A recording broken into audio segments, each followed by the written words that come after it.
Tiempo en la presencia del Señor. Qué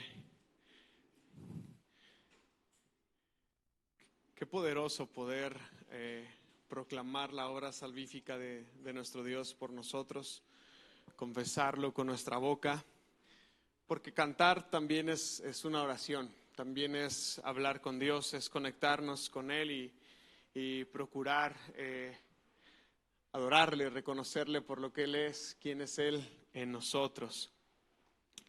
El miércoles pasado aprendíamos en el discipulado que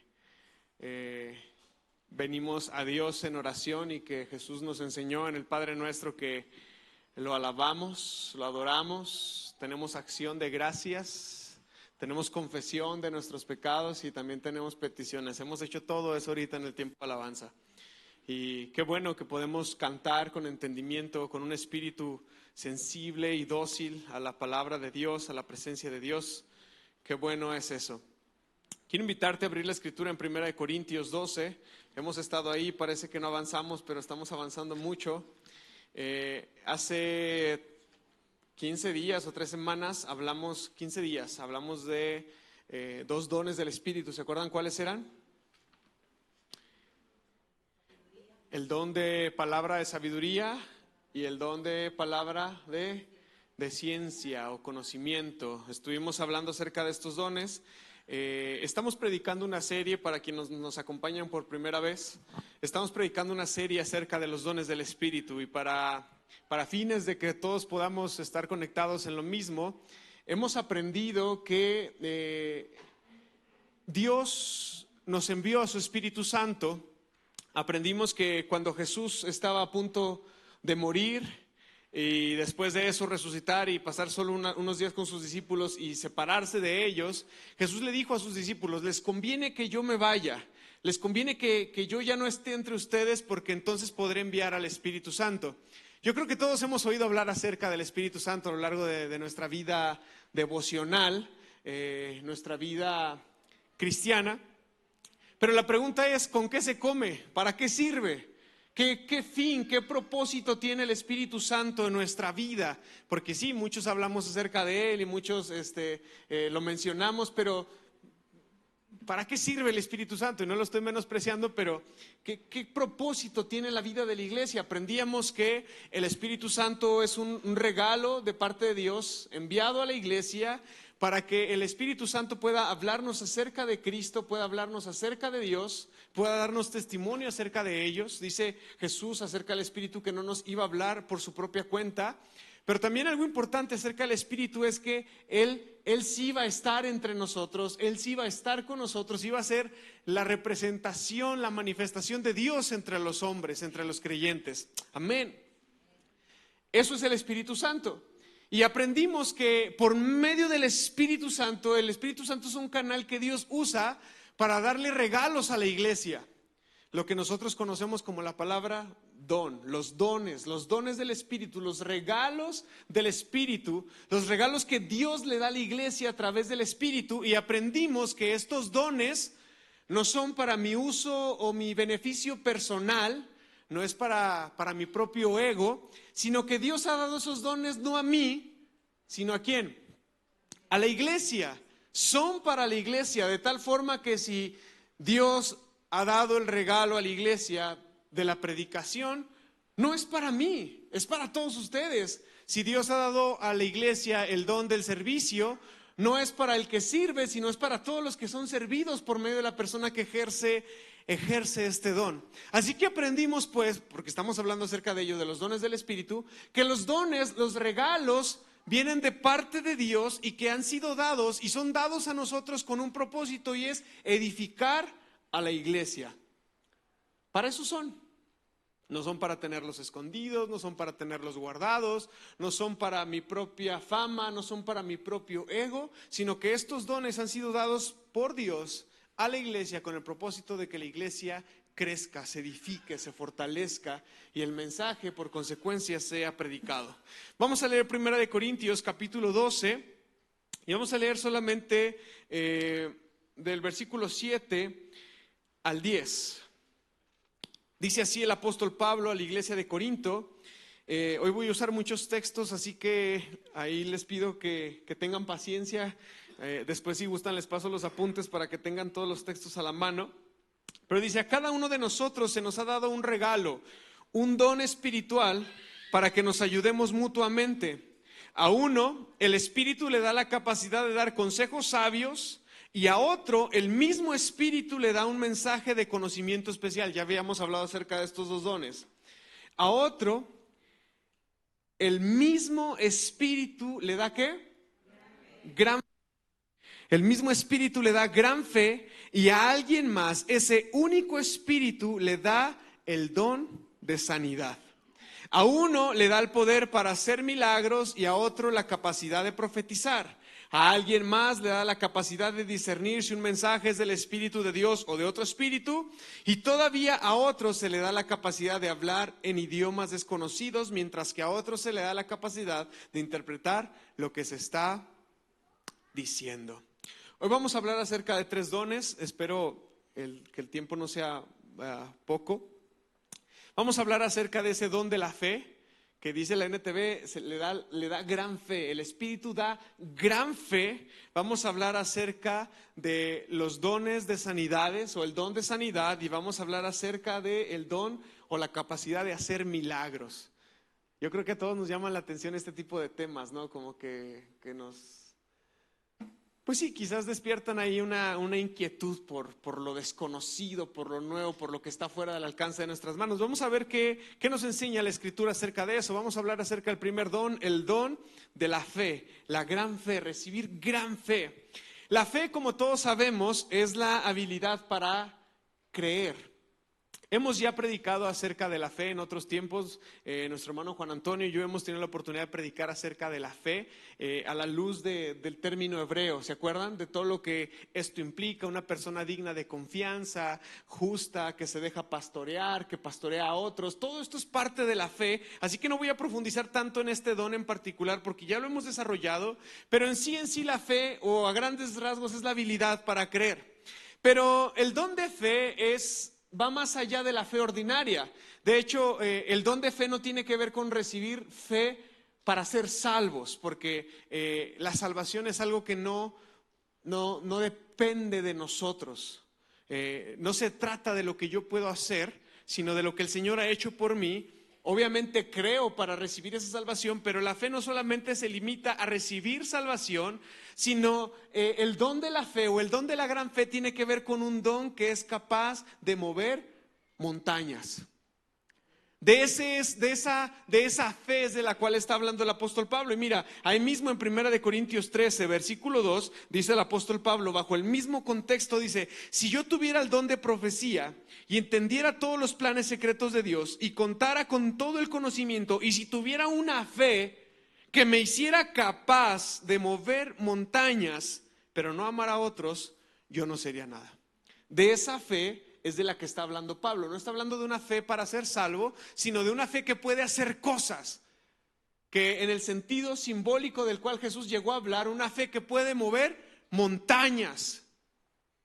De esa fe es de la cual el Espíritu puede proveer y puede suplir a la iglesia, puede llenarnos.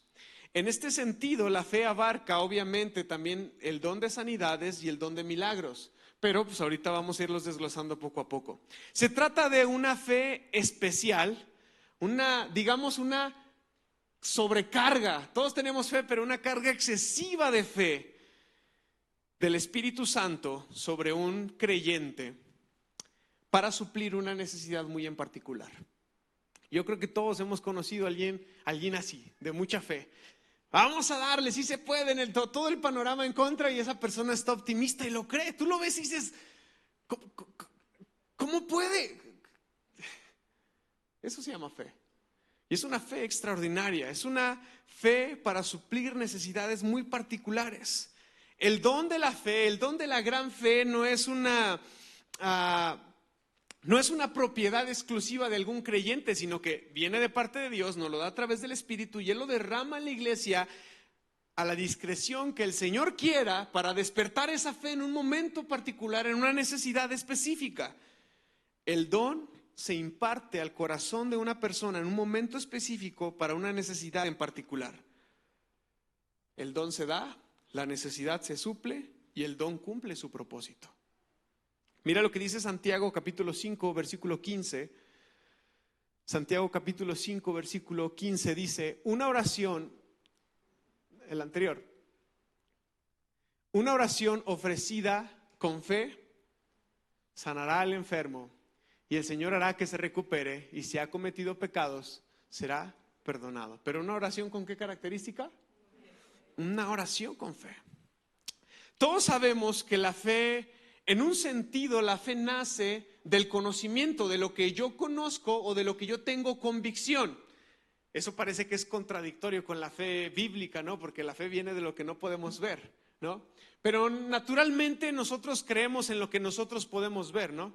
Yo veo que tengo el tanque lleno y entonces creo que puedo llegar a Aguascalientes. No es que vea que no tiene ni una rayita y diga, híjole, pues vámonos en el nombre. O sea, la fe nace, esta certeza, esta seguridad nace de lo que nosotros sí podemos ver. Se basa en el conocimiento. Por eso es que a veces nuestra fe puede ser pequeña, porque se limita solamente a lo que sí podemos creer, a lo que sí podemos constatar, a lo que sí podemos comprobar, ¿no? No, yo creo que no nos haríamos la aventura de irnos a Aguascalientes sin gasolina, ¿ah? Porque no habría la fe en el sentido de, pues no veo el tanque con la capacidad de poder llegar. ¿Sí me explico? Esto es importante porque si tenemos poco conocimiento, nuestra fe va a ser pequeña y va a ser limitada. Generalmente la fe opera cuando existe una condición o una situación que es imposible para nosotros. Pero somos embestidos por el Espíritu de Dios para hacernos creer que aunque eso parece imposible, en Dios es posible. En Dios es posible.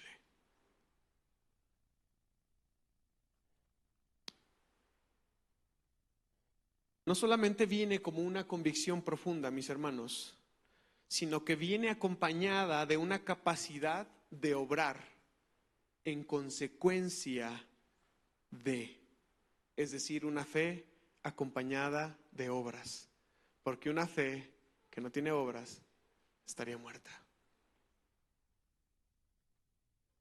Y a veces Dios permite situaciones difíciles en nuestra vida, imposibles de creer, de entender y asimilar en nosotros mismos. Y Dios dice, ¿crees? Y tú, sí, pues dale. Todavía no, Señor.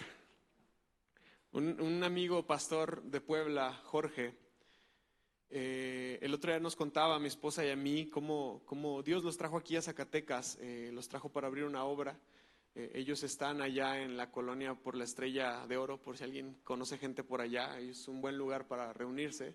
Y el pastor nos contaba que al año de que llegaron sucedió la pandemia y todo lo que habían trabajado se esfumó, la gente dejó de asistir, dejó de congregarse y ellos pues venían a servir de tiempo completo, así que venían sirviendo a Dios por fe.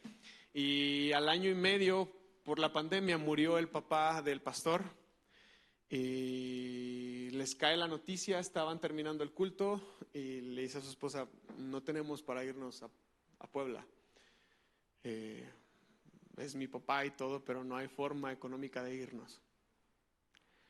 Y entonces al día siguiente en la mañana les habla una hermana de la iglesia en Puebla y les dice, lamento mucho su pérdida, esperamos verlos por acá. Y el pastor le dice, no vamos a ir, no podemos ir.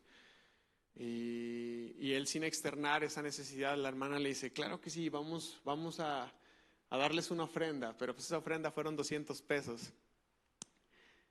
Y dice el pastor que él y su esposa sintieron esa convicción de lanzarse a Puebla con 200 pesos. Y conforme iban avanzando y conforme la gasolina se iba acabando y conforme las casetas iban apareciendo, iban cayendo depósitos en su tarjeta para poder ir pagando todo eso y llegar con la familia.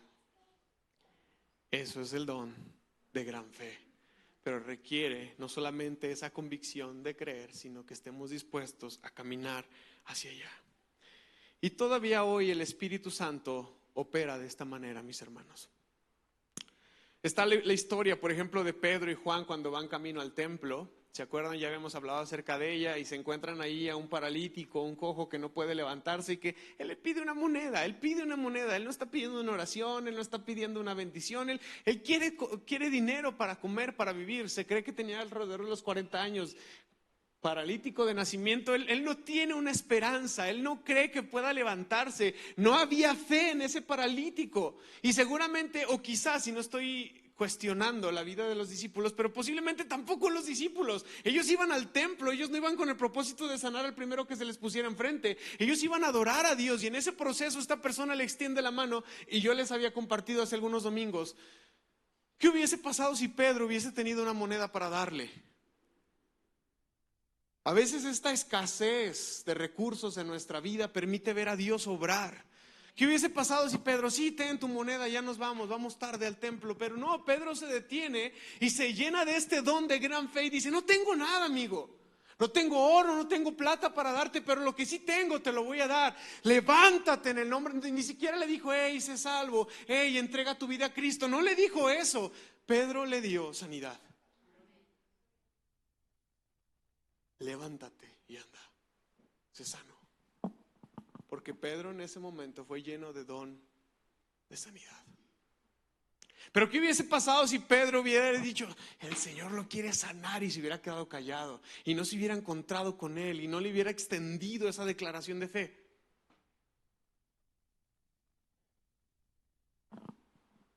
Absolutamente nada hubiera pasado. Todavía hoy el Espíritu Santo desea obrar de esa manera. Desea darle a la iglesia, darle a los creyentes la fe de Dios, la fe que viene de Dios para las grandes necesidades, para los problemas difíciles.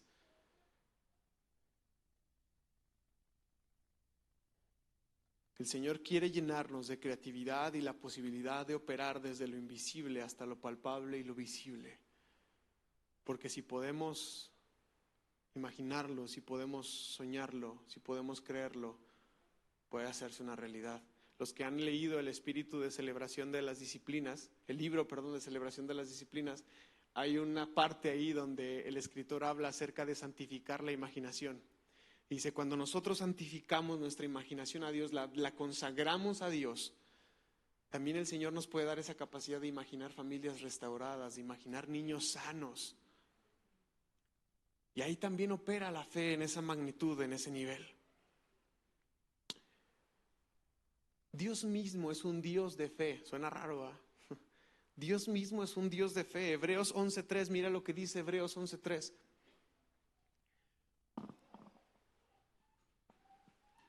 Por la fe entendemos que todo el universo fue formado por orden de Dios, de modo que lo que ahora vemos vino de las cosas, de modo de lo que ahora vemos no vino de las cosas visibles, sino de las no visibles. ¿Qué significa esto? Que Dios también vio lo invisible, vio lo imaginable y le dio forma.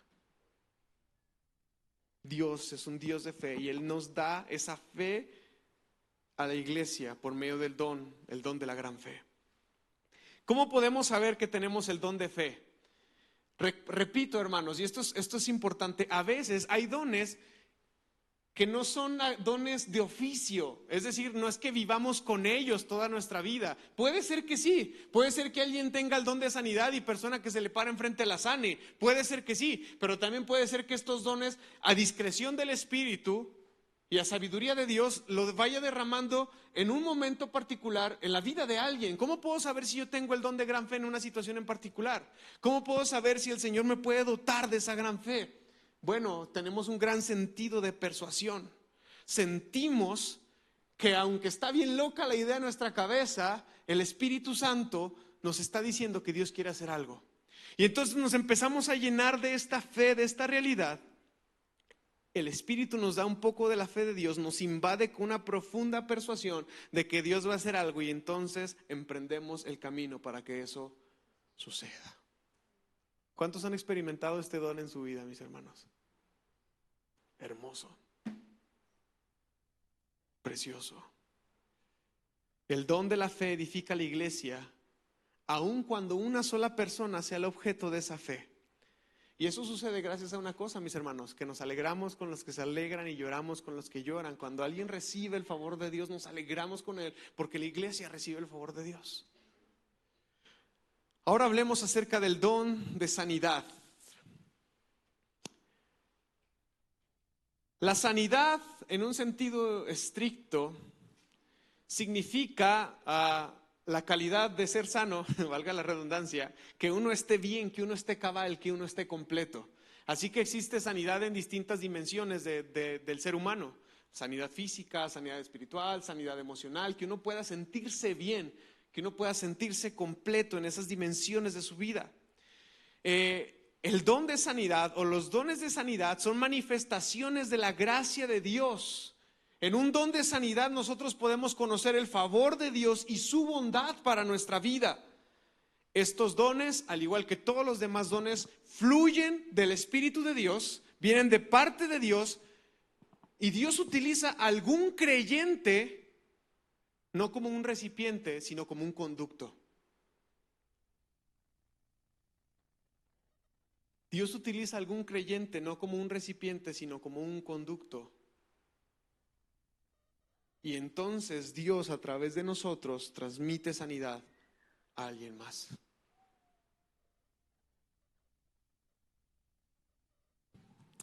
Las enfermedades, las dolencias, las debilidades son comunes en el ser humano, y entre más viejillos nos vamos haciendo más, ¿verdad? Incluso los creyentes las padecen. No estamos exentos. Estamos en este mundo, aunque no somos de este mundo. Todas estas son el resultado de la caída del hombre. A veces la enfermedad o alguna situación difícil en el cuerpo, a veces puede ser una consecuencia del pecado. Mira lo que dice Juan 5:9.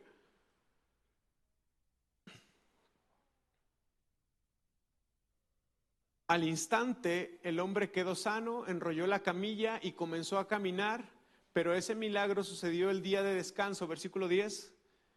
El siguiente. Se me hace que me pasé un versículo, pero es el momento en el que el Señor Jesús le dice: hey, vete y no peques más. Es como, posiblemente esto que te vino a tu vida fue una consecuencia del pecado, deja de pecar. El versículo 14, perdón. El 14.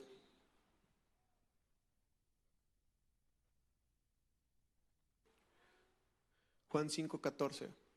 Pero después Jesús lo encontró en el templo y le dijo: ya estás sano, así que deja de pecar, o podría sucederte algo mucho, mucho peor.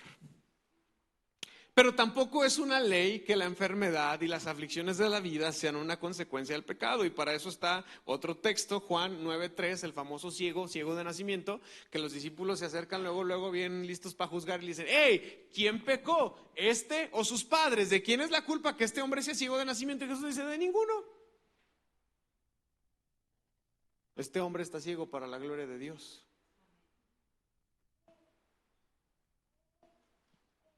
Cuidado con esa teología de la retribución que no es tan justa. Cualquiera que sea la causa de la enfermedad, de la dolencia o de la debilidad, por lo general Dios desea que nosotros seamos sanados. Sin embargo, en ocasiones el Espíritu Santo no concede sanidad a las personas o a alguna persona en particular, y puede haber varias razones. Mira, por ejemplo, Mateo 13:58, a partir de ahorita les voy a pedir textos más rápido, así que si quieren no los quiten. Mateo 13:58 es por incredulidad. Fíjate lo que dice ahí, que Jesús, por lo tanto, hizo solo unos pocos milagros ahí debido a ¿qué? A la incredulidad de ellos. A veces Dios no opera en la vida de las personas por incredulidad. Una vez nos contaron el testimonio de un pastor de Aguascalientes. Había un hermano en su iglesia que era visco. Ese era su problema. Su ojo estaba desviado. Y un día ese hombre le dijo a su pastor: pastor, te quiero invitar a desayunar. Ahí estaban los dos en el Vips desayunando bien a gusto, el pastor bien a gusto, y el hermano le dice: mira, la verdad es que yo te invité porque yo quiero que ores por mí, quiero que Dios me sane de mi ojo visco.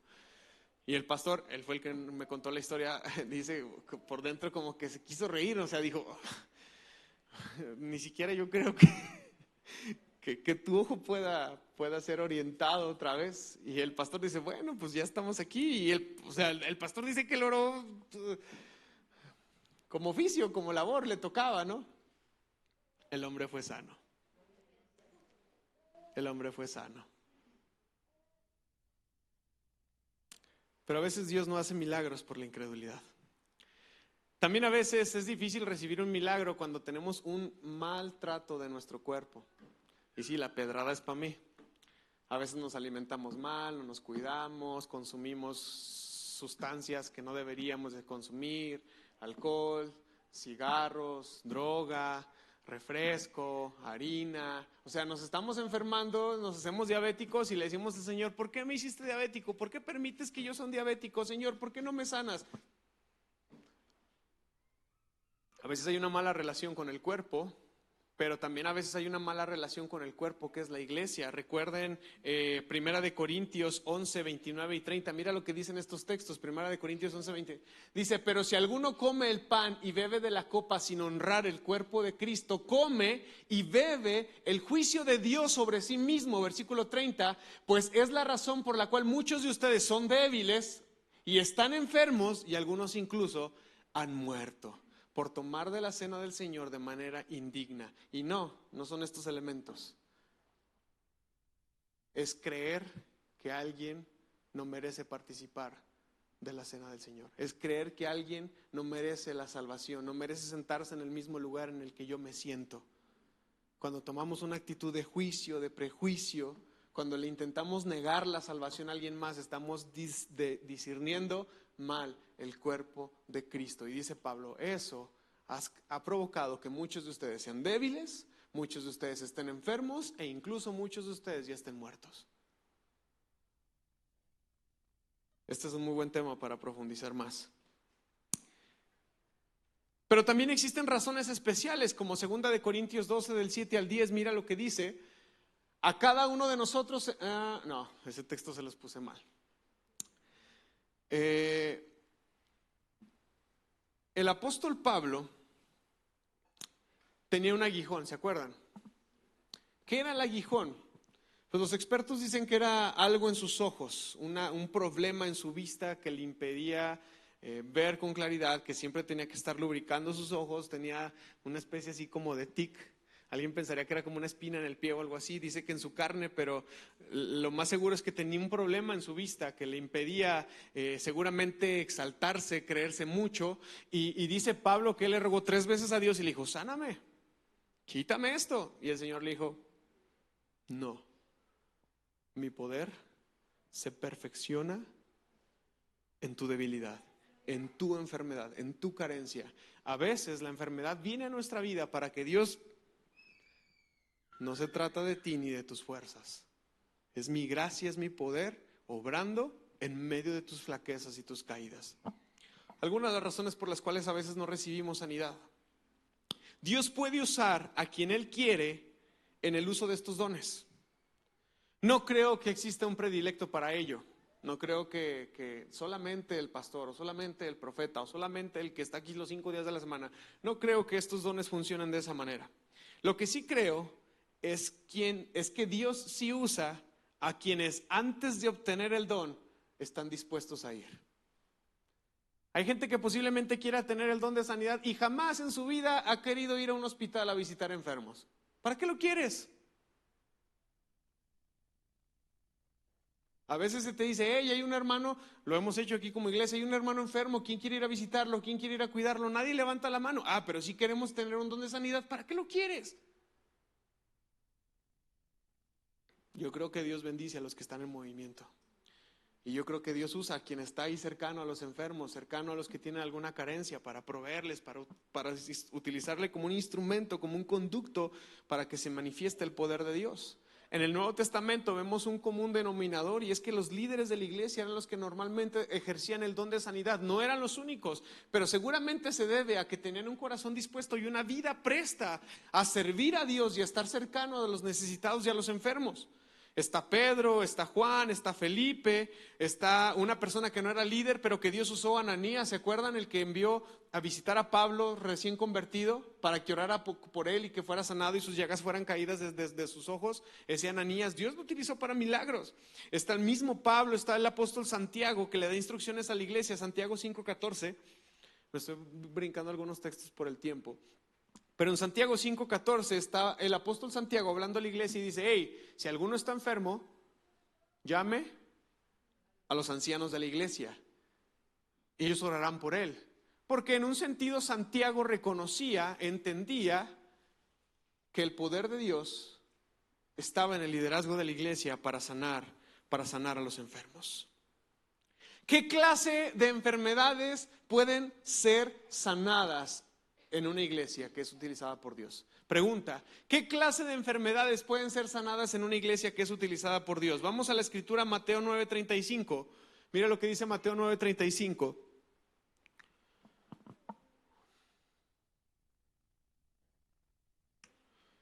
Jesús recorrió todas las ciudades y aldeas de esa región, enseñando en las sinagogas y anunciando la buena noticia acerca del reino. ¿Y sanaba qué?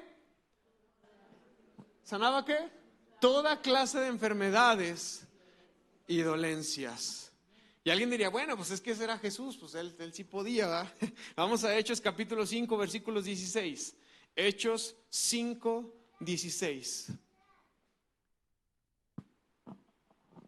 Multitudes llegaban desde las aldeas que rodeaban a Jerusalén y llevaban a sus enfermos y a los que estaban poseídos por espíritus malignos. ¿Y qué?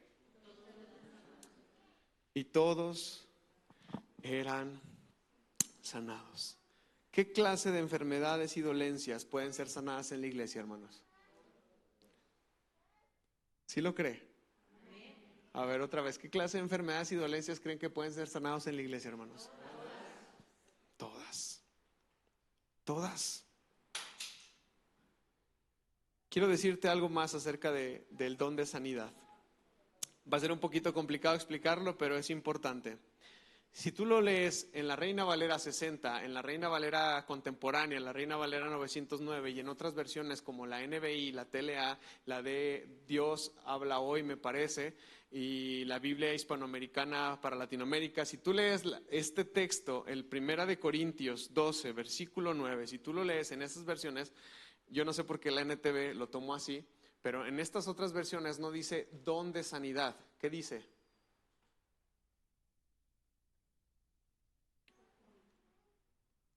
Dones de sanidades, en plural.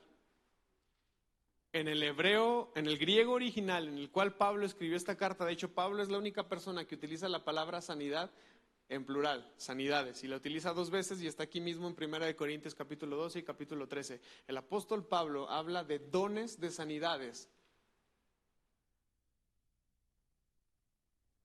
en plural. ¿Qué significa eso? ¿Qué significa eso?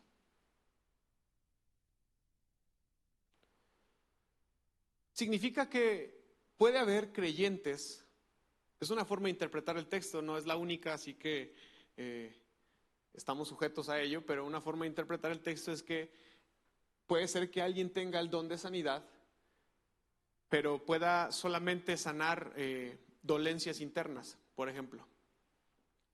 Puede ser que alguien tenga el don de sanidad para dolor de cabeza y migraña, y solamente en esa área. Puede ser que Dios utilice a una persona en un momento en particular, en una sanidad en particular, y nunca más vuelva a usar a esa persona para un don, para una sanidad. El apóstol Pablo habla acerca de esta sanidad, de este don, como dones de sanidades en sentido plural, porque en un sentido no está sujeto a una persona en particular. Gracias a Dios por ello. No se trata de aumentar el ego ni andar diciendo chao, chao. No se crean todo lo que ven en la tele, mis hermanos. La sanidad, los dones de sanidad son para la gloria de Dios y para la edificación de la iglesia. Para eso son.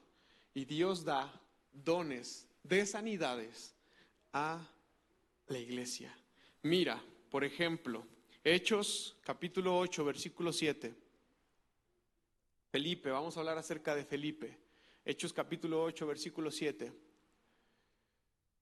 Porque de muchos que tenían espíritus inmundos salían estos dando voces, y muchos paralíticos y cojos eran sanados.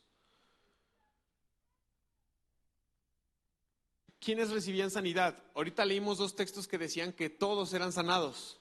Cualquiera recibía sanidad, ¿verdad? Pero aquí leemos acerca de Felipe y dice muy particularmente que solamente los que eran paralíticos y cojos eran sanados.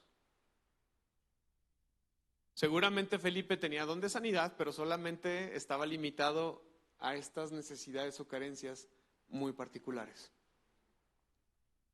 ¿Me explico? Hay un hombre, Smith Wigglesworth.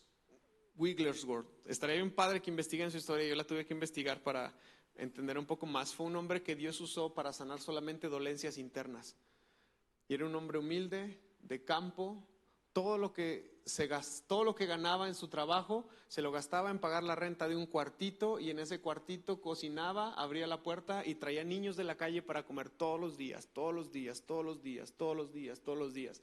Se casó con una mujer que era predicadora, era evangelista, y ambos empezaron a predicar el evangelio juntos. Dios usaba a este hombre. No era bueno predicando, no era bueno estando al frente de las multitudes, pero Dios usaba a este hombre para sanar dolencias internas.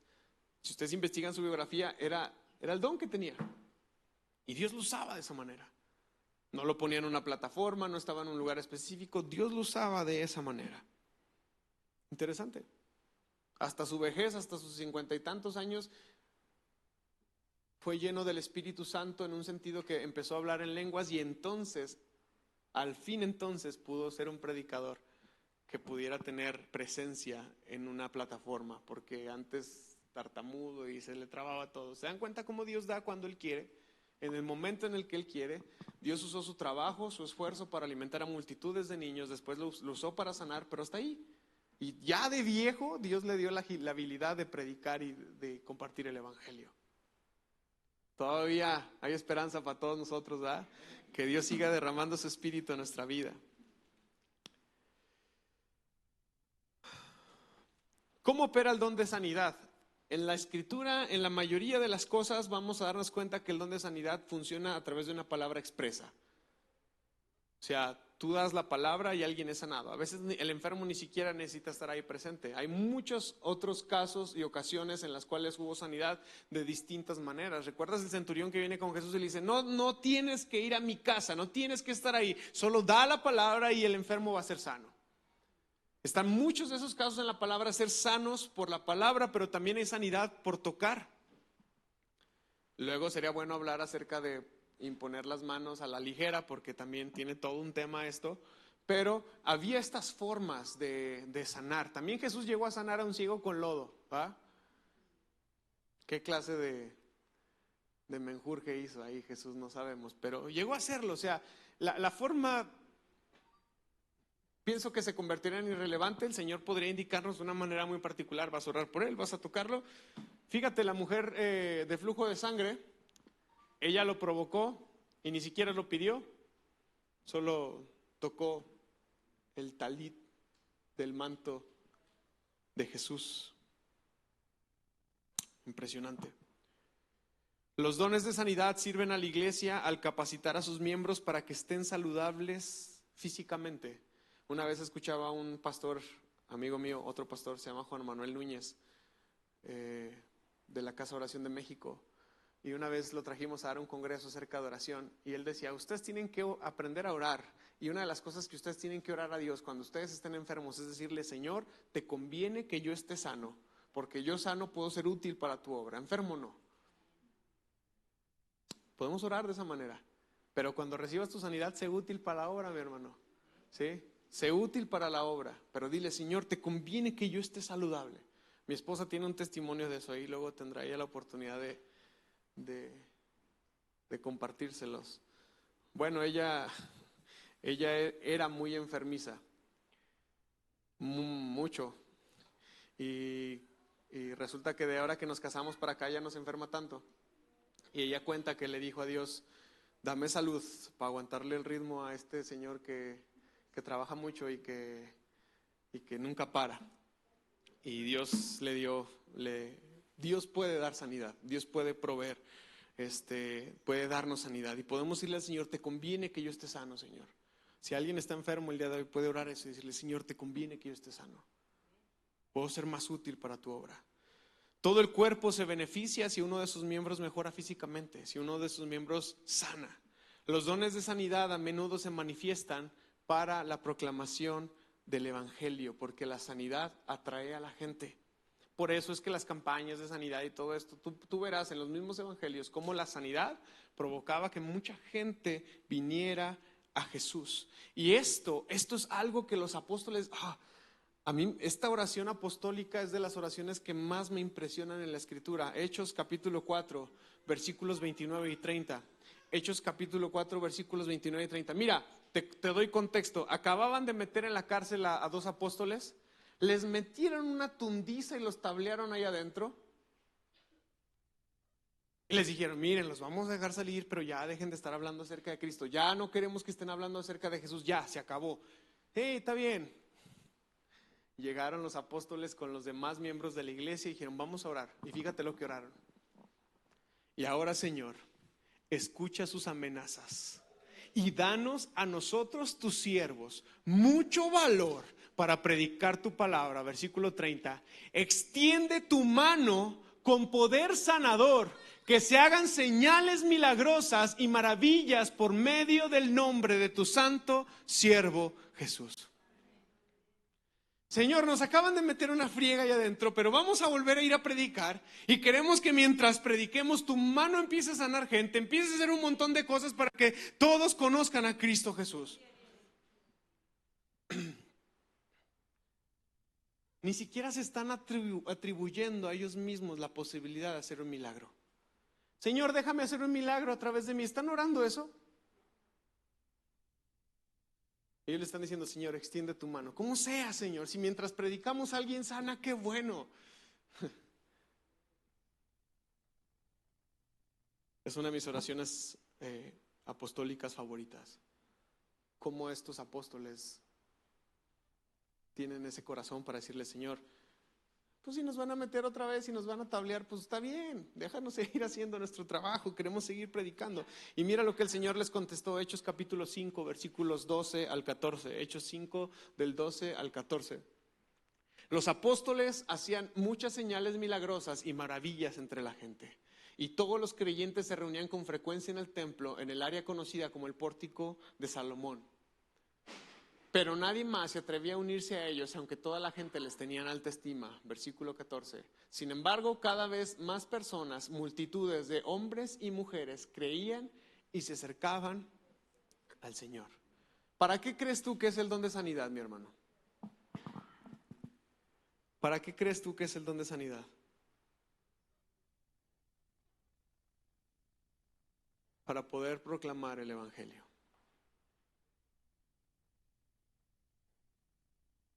Si vemos el común denominador de sanidad en los evangelios, siempre es para que la gente venga al conocimiento de Cristo. No es para andar saliendo en la tele, no es para que idolatren mi nombre, no es para que me sigan como borregos, no es para mí. Los dones no son para nosotros, lo hemos dicho ya, los dones son para la iglesia. Son para la iglesia. ¿Me aguantan el último don o ya le paramos? El don de milagros, rápidamente. El más largo fue el de sanidad. Estamos de acuerdo que las sanidades también son milagros, ¿verdad? Entonces, o está siendo redundante el apóstol Pablo o se refiere a otra cosa. A lo mejor la traducción a nuestro español no nos ayuda mucho, porque la palabra ideal para traducir el original del griego sería un poder especial o un poder extraordinario. No necesariamente tiene que ver con un milagro, pero a la vez si se convierte, sí es un milagro. El término griego del cual se deriva la palabra milagro o por el cual llega en español a nosotros es la palabra dunamis en griego. Esta palabra se utiliza para expresar varias cosas, entre ellas hacer milagros o tener poder, o un poder para hacer algo, un poder superior para alterar el orden natural o para alterar las fuerzas humanas. Fíjense bien todo lo que esto implica. La palabra dunamis es un poder sobrenatural para realizar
Israel cruzó en seco el río Jordán.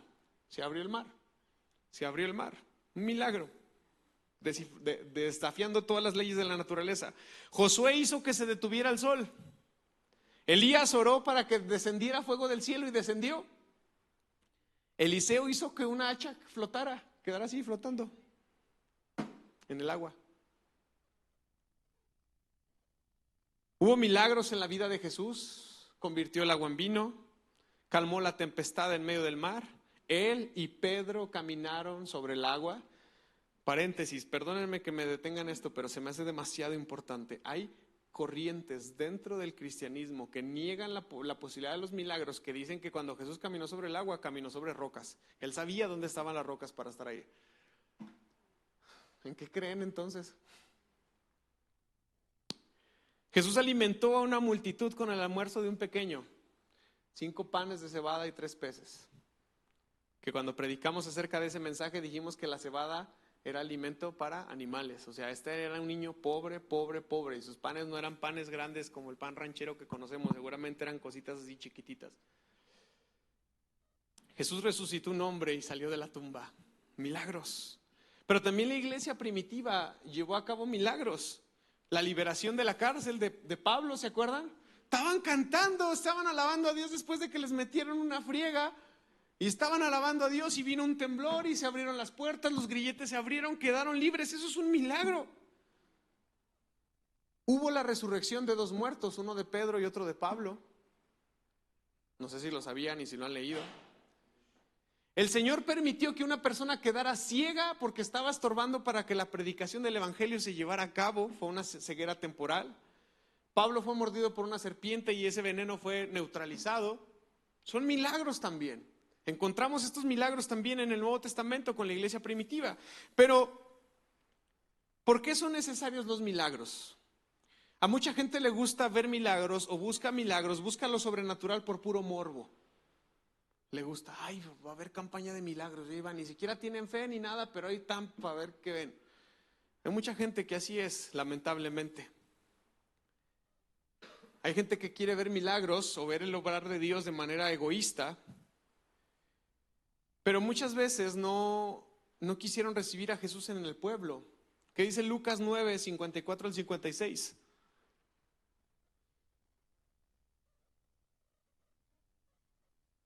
Hubo un altercadillo por ahí y los discípulos se encendieron bien fuerte y le dijeron al Señor, hay que orar. Déjanos orar para que caiga fuego del cielo y arrase con toda esta bola de incrédulos, incircuncisos.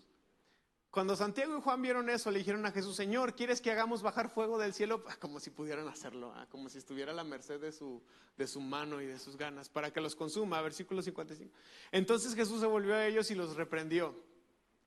Así que siguieron de largo hacia otro pueblo.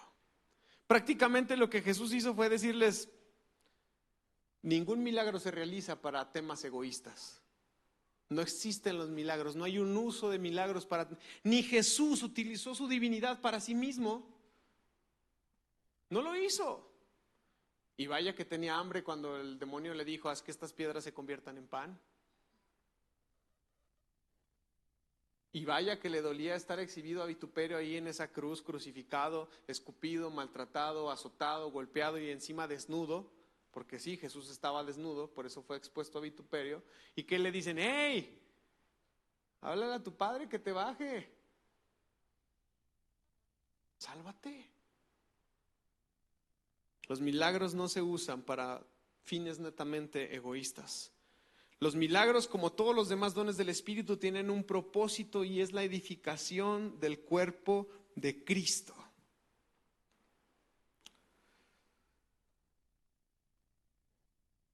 Hay casos en la Escritura donde vemos que los milagros suceden y si vemos el común denominador de todos ellos es para que la proclamación del Evangelio continúe. No creo que Dios permita un milagro a una dimensión muy superficial y muy banal. Puede ser, Él es soberano y si Él quiere hacerlo, Él lo va a hacer. Pero normalmente los milagros existen y suceden para que la proclamación del Evangelio continúe. Mi papá ha contado un testimonio de eso. Vino una campaña de unos evangelistas, de una marcha que traían por todo el país. Lo siguen haciendo, esa iglesia es impresionante. Es una iglesia de Chiapas que todo el año, todos los años, todo el año, todos los días está recorriendo el país con camiones, con caravanas y llegan a ciudades y hacen la famosa marcha de la sangre de Cristo tiene poder. El día que ellos se plantaron en Plaza de Armas y llevaron a cabo el evento, estaba cayendo un chipi chipi así, leve. Pero alrededor de todo eso, cualquier zona que tú recorrieras del centro y en las orillas del centro, la lluvia estaba a todo lo que daba. Es un milagro. Y suceden para que la proclamación del Evangelio siga llevándose a cabo. Para eso suceden. Así que hay que quitarnos ese morbo de, vamos a ver si es cierto. Ponte a predicar y vas a ver cómo Dios va a respaldar un montón de cosas en tu vida. Vas a ver cómo Dios empieza a operar en milagros. La palabra griega dunamis se usa 120 veces en el Nuevo Testamento y a grandes rasgos la palabra dunamis significa fuerza, poder o habilidad. Es la raíz etimológica que utilizaríamos para decir que alguien es dinámico, que alguien es bien movidote, o también de ahí surgió, no existía en aquel entonces, pero surgió la palabra dinamita. Ese poder de explotar, de desintegrar, de ahí viene, dinamis. Milagro, poder. De hecho, en la parábola de los talentos, predicamos de ella hace como un mes y medio, en la parábola de los talentos hay algo muy interesante, y es que dice la Escritura que el Señor le dio a cada uno según su habilidad. Adivina qué palabra griega está ahí. Según su dinamis, según su poder, según su capacidad de recibir de parte de Dios. El dunamis no es cualquier poder. Es un poder maravilloso, valga la redundancia, portentoso, inmenso. Lo cierto es que no vivimos la vida cristiana con nuestro propio poder, sino con el poder de Dios. Es la habilidad de Dios la que nos hace capaces de lograr cualquier cosa de valor, porque aparte o separados de Él, nada podemos hacer. Es su fuerza, es su poder en nosotros, la cual nos permite vencer. Así que en un sentido, todos nosotros somos un milagro. Voy a leer unos textos, ya solamente los leo, no los comento. Quiero que al leerlo prestes atención en la palabra poder que aparece ahí. Son textos que si los lees con todo este entendimiento de la palabra dinamis, te emocionas un chorro. Lucas 1:35 dice: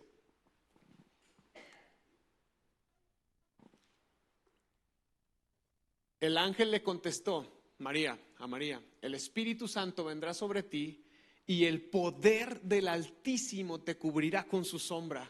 Por lo tanto, el bebé que nacerá será santo y será llamado Hijo de Dios. ¿Entiendes la clase de poder que vino sobre María?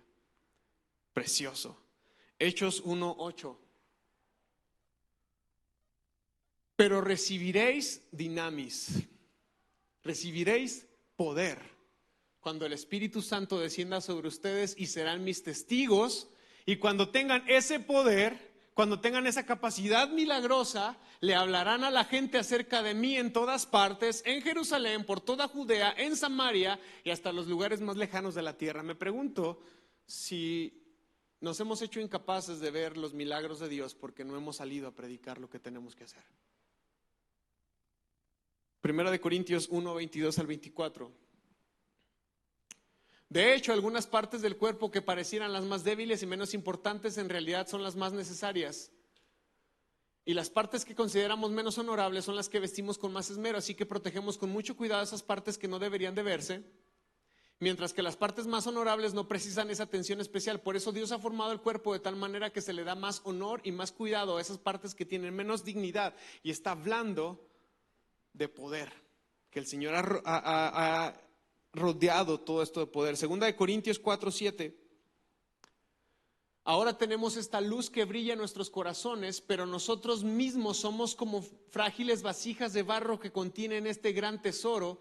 Esto dejaría bien claro que nuestro gran poder, ¿de dónde proviene? Y no de nosotros mismos. Segunda de Corintios 12:9. Cada vez Él me dijo, mi gracia es todo lo que necesitas, mi poder actúa mejor en la debilidad. Así que ahora me alegra jactarme de mis debilidades para que el poder de Cristo, el dinamis de Cristo, pueda actuar a través de mí. Efesios 3 del 20 al 21. Y ahora que toda la gloria sea para Dios, quien puede lograr mucho más de lo que pudiéramos pedir o incluso imaginar mediante su gran poder que actúa en nosotros. Y 2 Timoteo 1:7.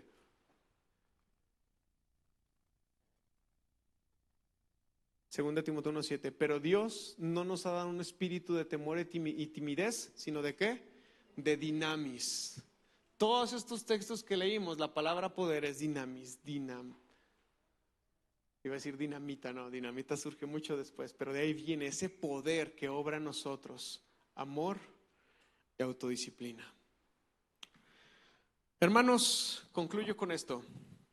Necesitamos de estos dones para que la obra de Dios avance. Necesitamos de una fe encarnada y puesta en práctica, de esa capacidad que nos permite ver las cosas que no son como si fueran y emprender acciones en consecuencia de ello. Necesitamos de la sanidad para que un cuerpo funcione de manera correcta y óptima. Para que exista una predicación del evangelio efectiva, necesitamos del don de sanidad. Pero también necesitamos del don de milagros, del poder de Dios. Necesitamos de esos milagros, de su intervención para que la obra avance. Nunca será para nuestro beneficio, pero sí siempre será para el beneficio de la iglesia y para que la obra avance. Mira lo que el apóstol Pablo ora en Efesios 1:19 y 20. Y espero que también se convierta en una oración apostólica favorita en tu vida. Efesios 1:19 y 20. Mira lo que está orando Pablo y dice: también pido en oración que entiendan la increíble grandeza del poder de Dios para nosotros. La Reina Valera 60 diría la supereminente grandeza, poder de Dios, como que no haya cualidades para exaltarla, ¿verdad? Dice, también pido en oración que entiendan la increíble grandeza del dinamus, del poder, de la obra portentosa de Dios en nosotros. Pablo está diciendo, el poder de Dios opera en ustedes, solamente falta que ustedes entiendan que ese poder opera en ustedes. Los que creemos en Él, es el mismo gran poder que levantó a Cristo de los muertos y lo sentó en el lugar de honor, a la derecha de Dios, en los lugares celestiales. El mismo poder que levantó a Cristo de entre los muertos opera dentro de nosotros. Que Dios los bendiga, hermanos.